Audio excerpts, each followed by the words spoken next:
You are listening to Stories from Real Life, a podcast by engaging storytellers for engaged story listeners. Here's your host, author and journalist, Melvin E. Edwards.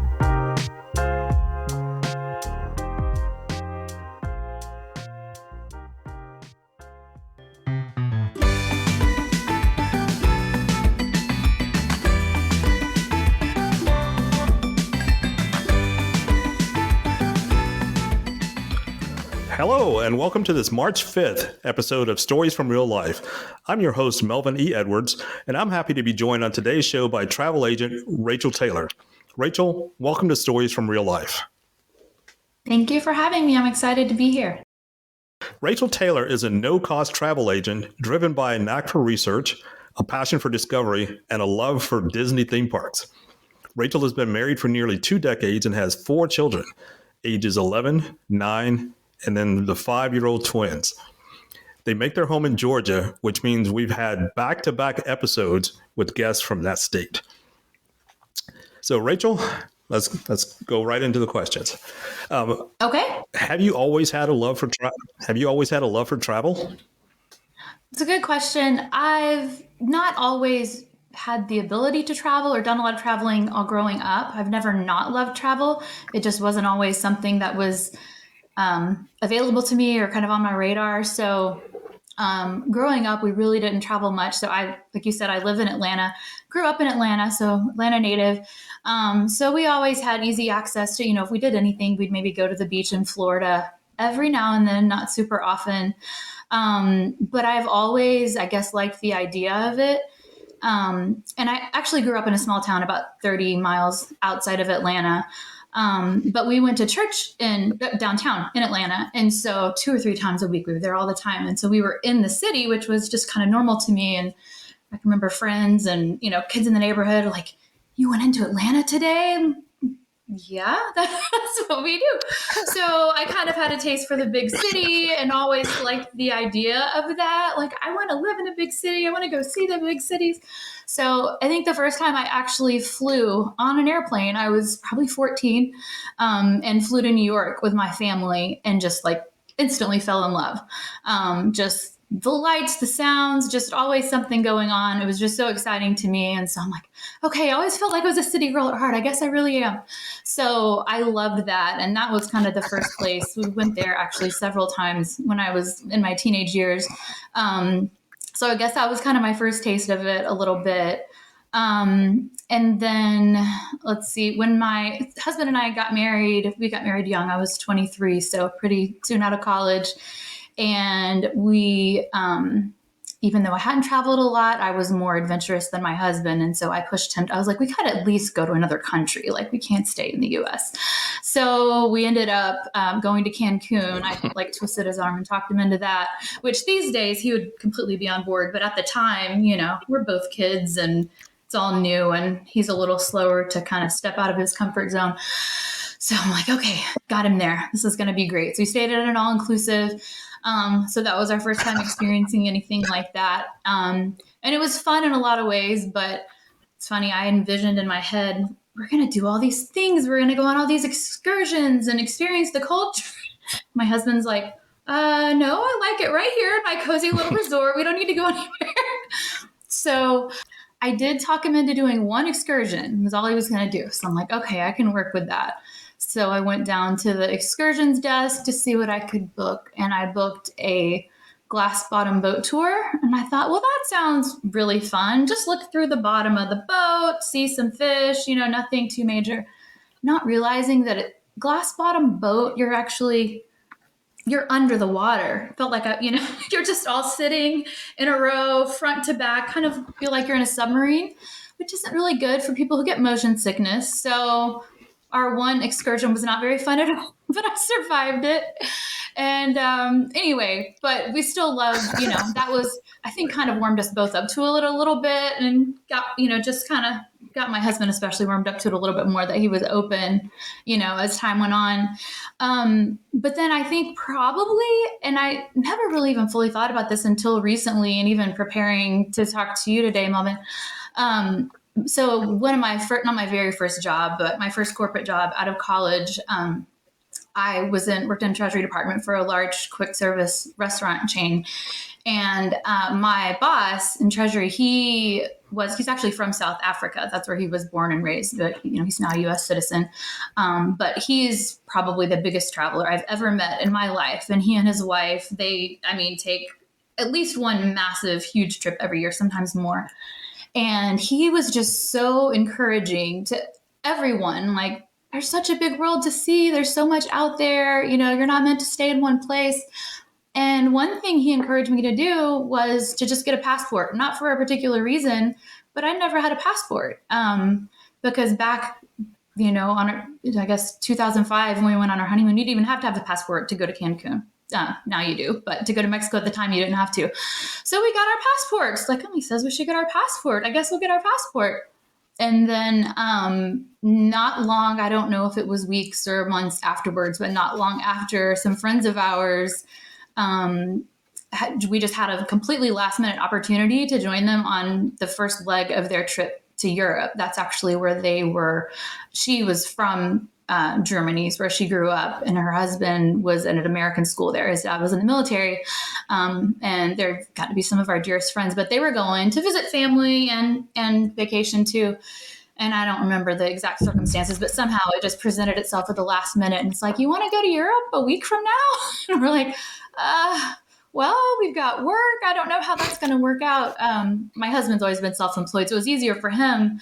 But I'm like, I have a corporate job here. But my boss was so supportive, and he was like, absolutely, you have the chance to do it, do it. And so we did. And that's a trip I'll never forget. It was so fun. That was back before we had kids and just had so much more freedom to do what we wanted, just on a whim, and do a road trip through Europe and not have to worry about packing for little ones and all of that. So, other than our trip to Mexico, I'd never left the U.S. And our country is so new. There's nothing old here, but the history and just, it literally stepping into another world. And even just, the 3 countries we went to in a short time period, it just fascinated me how to go from, you're in one country and you drive for a few hours and you're in another country, but not just by name, it's another country, another language, another culture, everything looks different. It's a different place. And so it was just, a whole new world to me. So that was super fun. So I know you started out your career in finance before going into your own travel industry business. So I want to know, was it more challenging handling unpredictable financial markets or unpredictable toddlers? I would say unpredictable toddlers for sure. If there's a problem in the corporate world, you can at least expect everyone involved to hopefully act like adults. But they're, toddlers do their own thing and have their own ideas, and you can't control it. So you just got to go with the flow. There's not really a blueprint for it. So it's definitely been challenging. It's been so rewarding to be a stay-at-home mom for all those years, and I wouldn't trade it for anything. But the other thing is it never ends. You can't just turn it off. So work, you could somewhat leave at work. But not so with being home with little ones. But yeah, I'm the father of 4 also. And I remember before our first one was born, I read all these child rearing books. I thought, I'm going to be the best dad ever. And when the baby was born, when she was a toddler, when she was a young kid, I realized she didn't read the same books I read. No. She's sort of doing her own thing, and I don't remember the response for this. Yeah, I think we all do that before we become parents. I would never, and I'll always, and just all out the window. We're just flying by the seat of our pants. Go ahead. I was going to say, one thing I learned early on is never take parenting advice from somebody without kids. Yeah, it's very true. Okay, thank you for your input. But you don't know my kids. I was going to say, when I had my twins, at the time my kids were 6, 4, And then I had newborn twins. And I mean, it's still chaos, but they're getting to the point they're 5 now. So it's a little bit, a little more independent. Don't need quite as much hand holding, but especially those first couple years, people would be like, oh, I just don't, how do you do it? How do you do it all? And I'm like, barely. That's how. That's just kind of barely. Just keep them alive, keep them fed, do the best I can. Like, you can't set the bar too high, and hopefully they'll turn out all right. But we're only human, so. It's a challenge. The memories are fun and the years are short. The days are long and the years are short, as I've heard it said, and it's definitely true. My youngest one will be 25 this year, and it's amazing how fast time flies. Yeah, it really does. It's crazy. My oldest is in middle school now. I'm like, how did that happen? So when you decided to leave your career, or why did you decide to leave your career, and do you think you'll ever return to that former life? That's a good question. I had always, in theory at least, wanted to be a stay-at-home mom. My mom stayed home with us growing up, and that's not the path for everybody, but it's just what I felt like I wanted to do with my family. But when I had my first child, we just weren't at a point yet financially where we felt like it made sense. And so I did, though it just circumstances worked out perfectly at that time. My company was relocating and I didn't want to move. So I was going to be having to find something new. And I ended up taking a job as a relationship manager for a credit card processing company, which was one of our suppliers that I had worked closely with. So I was just kind of on the opposite end of the job I'd done before. But I was able to do that working from home completely remotely, which was really nice. So we had a full-time nanny because I was working a full-time job. But to physically be under the same roof, was like the next best thing. I could take a lunch break and go eat with my son, or, pop in and see what game they're playing or whatever. So that made it a little bit easier. And then when my daughter was born 2.5 years later, it's like, are you ever ready to quit work? It's always a scary thing to do. And we still weren't planning to do it quite yet. I thought, well, maybe I'll need to go back for about a year. My husband had just entered a career in real estate, and that takes time to establish. It's not like on paper the smartest thing for me to quit my job when he started a new career. But at the last minute, right before it's time for me to go back, our nanny, who we had kept part-time because I didn't want to lose her, she decided she didn't want to work full-time anymore. She wanted to do something different. And so we lost her. So I had to quickly decide in a matter of days, probably maybe a week, am I going to start over and try to figure something out with the kids? Or am I just going to take a leap of faith and just trust that God will provide? And that's what we did.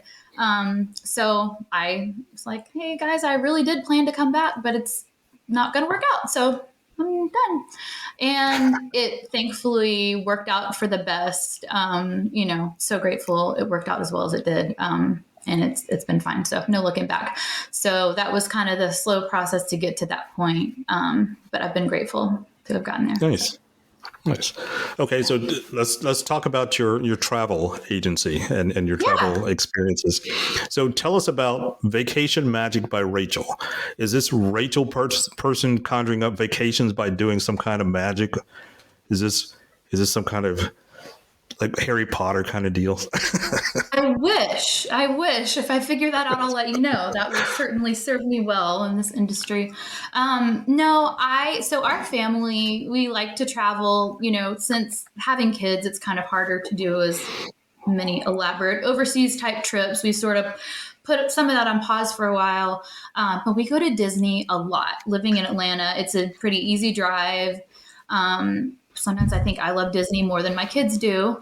So they're like, we're going back again. And so it's just, and I didn't really grow up going to Disney, and I just kind of fell in love with that magic of Disney. And I had my own travel agent, someone I'd known for years growing up actually, and she specialized in Disney. And so that was when I first kind of reconnected with her to help in planning our trips in those early days, and like learned so much from her. And had kind of thought in the back of my mind, like, this is something I might be interested in doing someday. And I do much more than Disney, but that was kind of, I guess, my comfort initially going into it. As many times as we traveled, I felt like I needed her help less and less. I still had her book my travel, and she was great to turn to if I needed something. But I was like, I think I could do this. And I found myself, offering advice to friends and family, anyone who was going.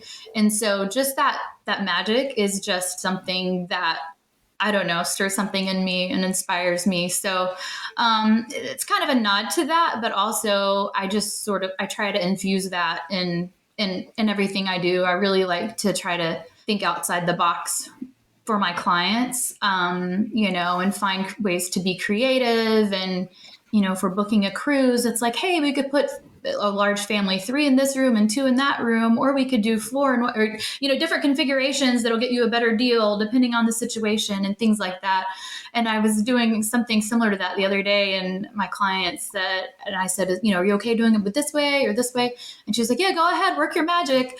I don't know if she was trying to, I think that was her nod to the name of my company, but I was like, hey, that's fitting. So that's kind of part of it too, just trying to really, I like to try to figure things out and think outside the box and figure things out. I love to research. And so that's what, one thing that I love so much about doing this.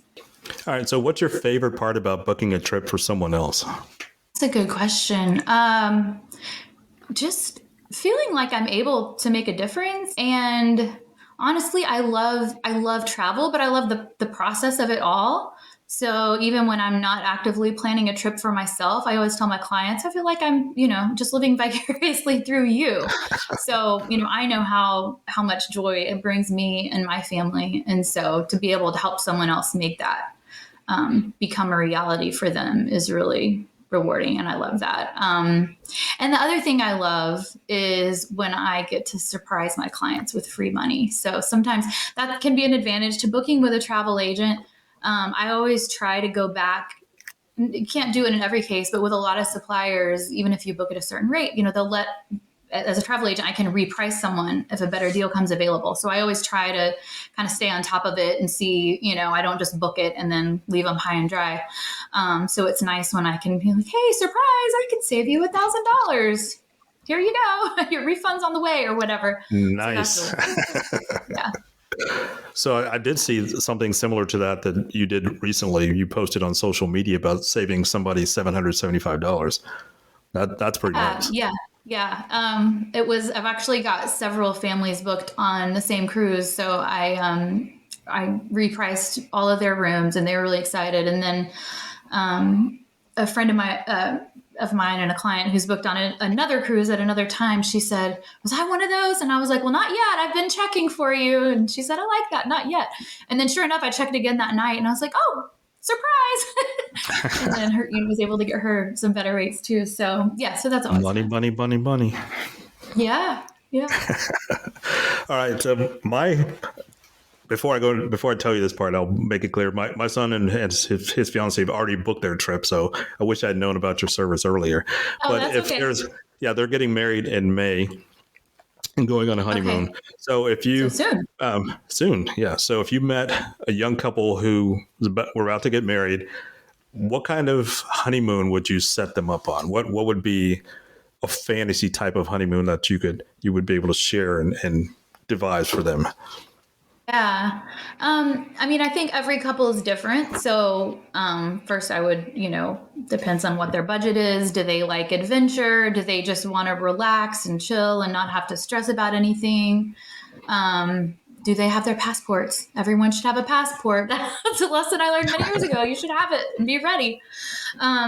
But yeah, anything from, I think all-inclusive resorts can be a really nice option for couples.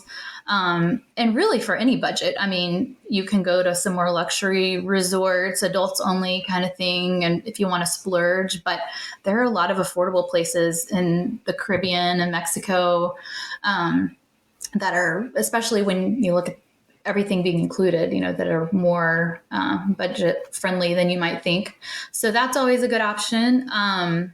Cruises are all across the spectrum for all budgets, really. I mean, there's budget cruises, there's luxury cruise lines. You can cruise across the world. So again, depending on what they're interested in, is that something that they would like to do? Like an advantage to that is getting to see multiple destinations on one trip, but you don't have to unpack. So that could be a good fit for a lot of people. And then of course there's Hawaii, or I've always wanted to visit like French Polynesia, those kinds of places, if you're wanting to, do something more luxury. So, I mean, there's so many choices. Even some like exotic destinations that you might not think of as being, and I say, it depends on the budget. I'm actually working on a post for my blog though, about like surprisingly affordable more luxury honeymoon destinations. And so places like Bali and Prague, compared to other places in Europe, Prague can be a lot more affordable. So those could be some ideas too. But I think it's really just kind of learning what interests them and what their budget is, and then go from there. Okay, that sounds great. All right, so your clientele, are they mostly, let's say, retired families or couples who are traveling? They've got the time, they've got the budget, they just travel wherever they want? Or are they younger people, like a newly married couple? Or are they somewhere in the middle? Yeah, I'd say somewhere in the middle. Probably families or kind of middle age range is probably my biggest clientele. I think just with that kind of being in my stage of life, naturally, that's kind of where initially more of my clientele has come from, just because that's who I know more of those people, and just word of mouth, and it kind of snowballs from there. But so I book for families, and now that could mean a variety of things. It could be a family with adult kids, taking them all on a cruise, or, want to take their small children to Disney World. But that's typically, I guess, more my average client. So you've mentioned Disney several times. Obviously, that's one of your happy places. How many times have you been to Disney? I've lost count. I don't know. It's got to be between maybe 8 to 10 times. I'm not entirely sure. Wow, I should that's a probably lot. go back and calculate, but it's a lot. I actually took my first solo trip to Disney last year, which was super fun. I was only there 2 or 3 nights, but after I decided to make this official travel business, I was telling my husband, and I kind of said it almost half jokingly, like, yeah, right, he's not the one to leave him home with all the kids.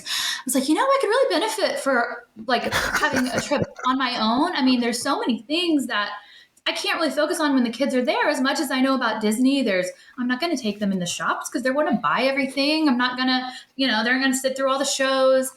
And to my surprise, he's like, okay, when do you want to plan it? Like, I didn't even have to. Wow. Didn't have to beg or anything.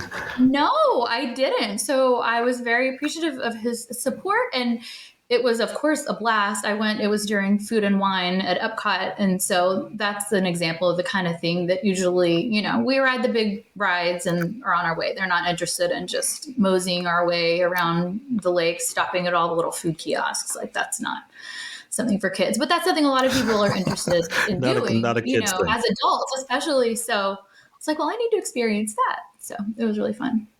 Well, now that you're out of the corporate world, what's your favorite part about being self-employed? Is it going on trips like this and having a tax write-off or something like that? Yeah, that's for sure. And just the flexibility of it. I mean, I don't feel the pressure of, I've got all these deadlines I have to meet. And of course, I be accountable to my clients and make sure I do a good job for them. So, sometimes that might be busier than others, or, a week or 2 straight where I feel like it's, more involved. As soon as I get the kids to bed, I'm working for another 3 hours.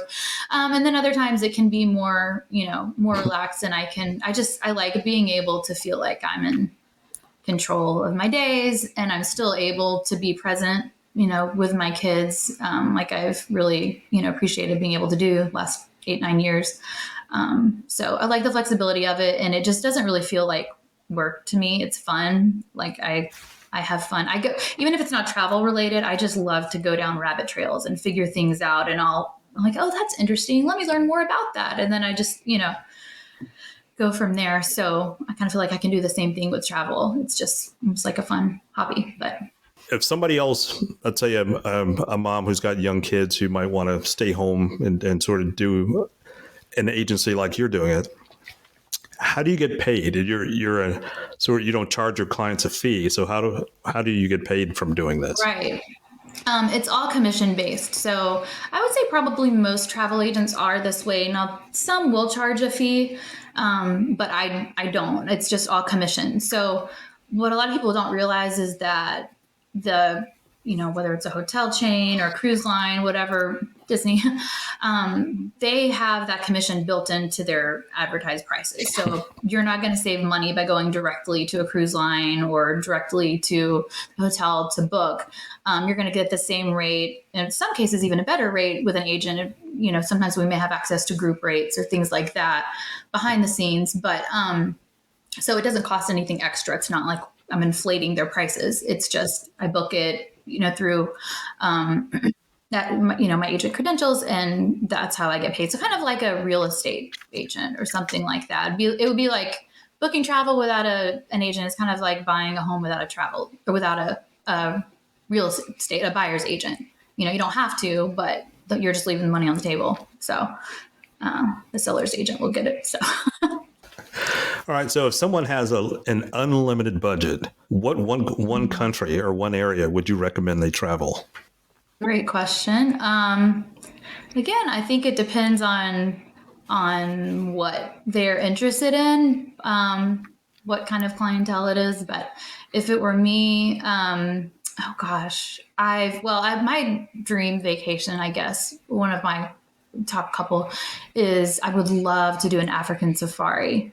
That's kind of a specific thing. I don't know how many people are going to, wow. I think if you want to do an African safari, you probably know you want to do an African safari. It's not so much, where do you think I should go? And I'll send you to Africa. But that's something kind of on my bucket list. And probably back to, the being inspired by my manager all those years ago, who was from South Africa. And he would share these pictures of safari trips that they went on. And it's just so fascinating. So I would love to do that. I think, the Bora Bora, all those places are just, I've not been to any of those places yet, but I definitely want to. And I think those are very kind of luxury dream vacations that I might, especially for a couple, romantic trip, something like that, I might recommend. Okay. So how about the other end of the financial scale? If somebody had a very tight budget and wanted to go on a trip, where would you recommend? Don't say Disney. Yeah. Yeah. Other than, not necessarily budget friendly, but it can be. I think a couple like the Caribbean destinations where the Riviera Maya area in Mexico can be very cost effective. Dominican Republic is one that is fairly affordable, and it's really nice. It's beautiful. We stayed in an all-inclusive there years ago, again, in our pre-kid days when it was easier to do that. And we loved it. It was beautiful. So I would definitely recommend that. Jamaica, Bahamas, all of those can be fairly affordable for what you get. Okay, that sounds great. I'll be calling you soon. I need to go somewhere, anywhere. Yeah, I can make that happen. All right, I need to update my passport. It's expired. It's been so long since I've been anywhere. No. That's a no. I've only been out of the country once, and it was to Mexico, so it wasn't not an exotic place. Yeah. But I loved it there. It was. We flew to Cancun and then took a boat across to Isla Mujeres, if you know where that is. Okay. Very nice. Did you have a good time? I loved it. This was 15 years ago, probably. So it's been a while. Having to put kids through college sort of puts a cramp on everything else. Kids are expensive. They are expensive. All right, so I've got a lightning round for you here as we start to wind this down. I'll just give you quick questions, and you just give me like a 30-second answer. All right, mountains or beach? Beach. Why? I like warm weather, for one. I do love to visit the mountains. Living in Atlanta, I mean, we can drive an hour north and be in the Blue Ridge Mountains. And so we do that probably once every year or two, just for, it's a nice long weekend getaway. And I love that. But for an extended vacation, especially, I probably don't want to feel like I'm cooped up in the mountains. I like to be at the beach. So. Okay. Adults only or with kids? I would say adults only, whenever I can get a chance to do it. I mean, traveling with kids is awesome. And hopefully we can do more of it as our kids are getting a little bit older, because we've mostly stayed a little bit closer to home with them being younger. But we're starting to branch out. We took them on their first cruise last year and doing another bigger cruise next year. But it's been a long time since we've had more than 2 nights away as a couple. So we're talking about planning that actually for next year, for our 20th anniversary. We're trying to figure out where we're going to go. But nice. More than a weekend, hopefully. All right. Cruise or lake house? Cruise. Again, I guess kind of lake, mountains. I don't know. I just like the open water. I'm not the hugest lake person. I like to be able to see what's underneath my feet. Not that you can't go to a lake and not get in the lake. I mean, you could just be at a lake. So again, for a weekend, a little retreat, that sounds very lovely. But for a vacation, I would rather. Yeah. Rather go on the cruise. Okay. On a cruise, yeah. All right. Yeah. And I like being able to see multiple places, which is nice too. All right. I may know the answer to this one already. Theme park or tourist attractions? Theme park or tourist attractions? Theme park. I figured that was going to be your answer. Yeah. We love Disney. We love Universal too. Those are both, fairly easy access from Atlanta. But we love theme parks, and it's not a relaxing vacation by any means. I mean, I feel like every muscle in my body is pulled and I'm just a puddle of jello by the time I get to my room at night. But for some reason, I tell people, it's physically draining, but mentally it's rejuvenating. Like, I don't know how to explain it. It's good for my mental health. It makes me happy, but it also makes me very tired. But I love it. And the kids love it. So that helps. Yeah, that would not be my idea of fun. All those rides and sounds and lights and noise and people, that is not my idea of fun. Yeah. So I liked rides. I've always liked rides and roller coasters and all that. But the older I get, the more I'm like, okay, I need to take some Dramamine before I get going for the day. I find myself being a little more bothered by them than I used to. So sometimes I have to. I guess I was a prodigy because I've always been bothered by them. Yeah. Well, I have always been bothered by certain ones, but things that used to not bother me have started to bother me. So my threshold has lowered a little bit. Yeah, I do like to people watch in places like that. When I was a kid, it's a good place to do that. Yeah. Yeah, Astroworld, which is eventually bought out by Six Flags, was close enough to where I grew up that I could ride my bike there, so I could go there anytime I wanted. But I didn't like riding. I didn't like riding rides, so I would just go and just people watch, just hang out. I would ride the water rides because Houston was really, really hot in the summertime, so I would ride the water rides and cool off and get splashed on. Yeah. Now that you mentioned that, I actually did grow up going to Six Flags a lot. We were probably 15, 20 minutes from Six Flags, and we would get passes a lot of years. So even though I didn't go up going to Disney and it wasn't a vacation, we would just go for the day. But so maybe that was kind of like the beginning of what got me into the theme park thing. Probably. That's probably what did it. Yeah. Okay, last question here. Rental car or scooter? Oh, I would say rental car. Yeah, definitely rental car. I like to be contained, feel safer, more secure. I don't know, especially depending on where I'm visiting. I don't even know if I trust myself to drive. Or it's funny, we went to, I told you we took our kids on our first cruise last year. It was just a short 4-night to the Bahamas. And we rented I don't know what you'd call it, a buggy. It wasn't a Jeep, but kind of like that we could all fit in, sort of an off-road vehicle. And weren't even thinking about the fact that they drive on the left side of the road. So we're like, oh, well, let's see how this goes. So we ventured, I don't know how far we went, maybe 20, 30 miles out from where we started and found a cool spot we wanted to go check out. And it was awesome. I'm glad we did it. But my husband drove the whole time. And of course, it's open air, so super loud. And I'm trying to yell directions to him and look at the GPS. And I was really proud of us because he makes fun of me that I'm a terrible navigator. And I was like, I think I was on my navigation game today when my life is dependent on it. I did a really good job. Extra motivation. And he didn't turn on the wrong side of the road a single time, but I'm glad we weren't on a scooter, even if it was open air. Yeah, when I went to Eastern Mujeres, it's such a small island. You don't need a car there.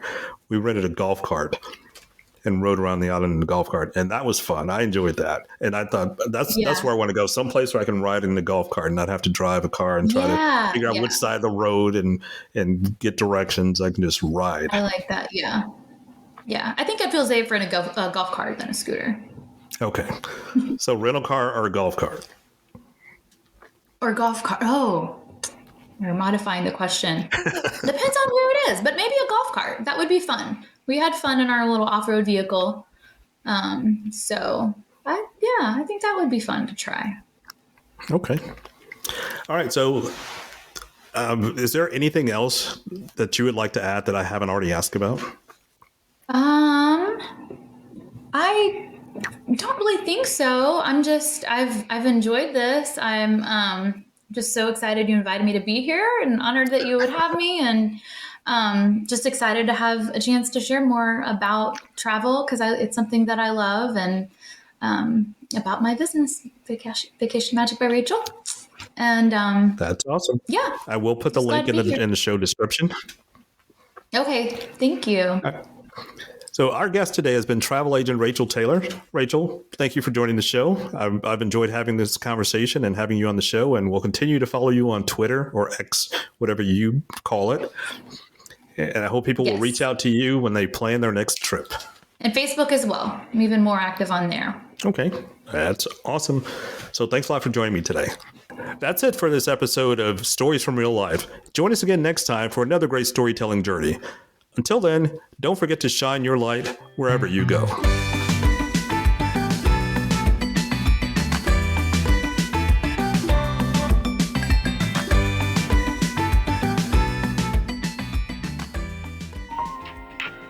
That was another edition of Stories from Real Life with your host, Melvin E. Edwards.